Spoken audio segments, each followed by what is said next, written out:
ಅರ್ಪಿಸೋಣ, ನಮ್ಮ ಯಾತನೆಯನ್ನು ಅರ್ಪಿಸೋಣ, ಪ್ರತಿಯೊಂದು ಗಂಡಾಂತರದಲ್ಲಿ ಅರ್ಪಿಸೋಣ.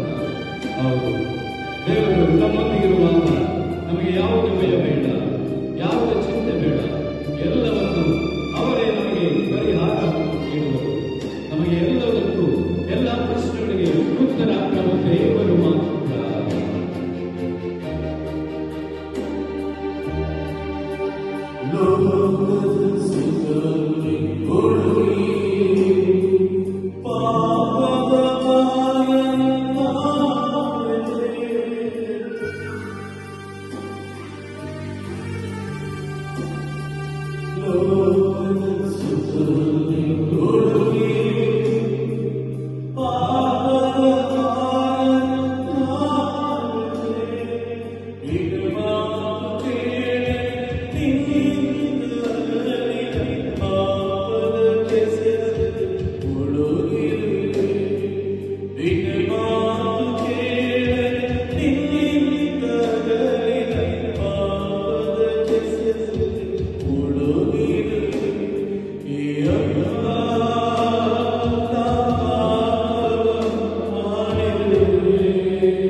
ಎಷ್ಟೋ ಸಮಯಗಳು ನಮ್ಮ ಜೊತೆ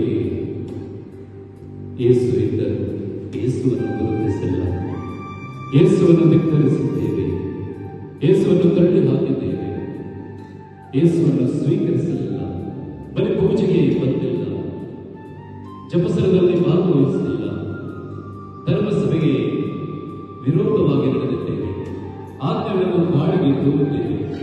ಈ ಸಮಯದಲ್ಲಿ ಪ್ರಭು ಯೇಸು ನಮ್ಮೊಂದಿಗೆ ಇದ್ದಾನೆ, ನಮಗಾಗಿ ಕಾಯುತ್ತಿದ್ದಾನೆ.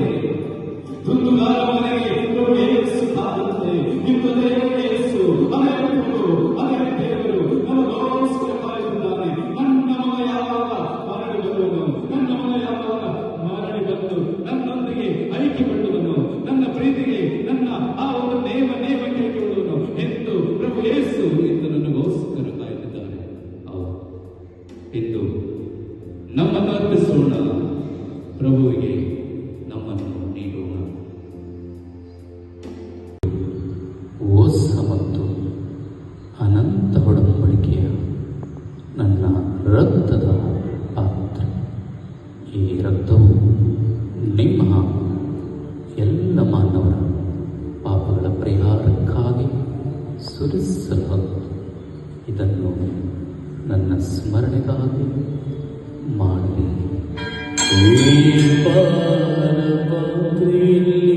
ಇದು ನಿಮಗಾಗಿ ಒಪ್ಪಿಸಲಾಗುವ ನನ್ನ ಶರೀರ ನಮ್ಮಯ ದೇವರಿದು,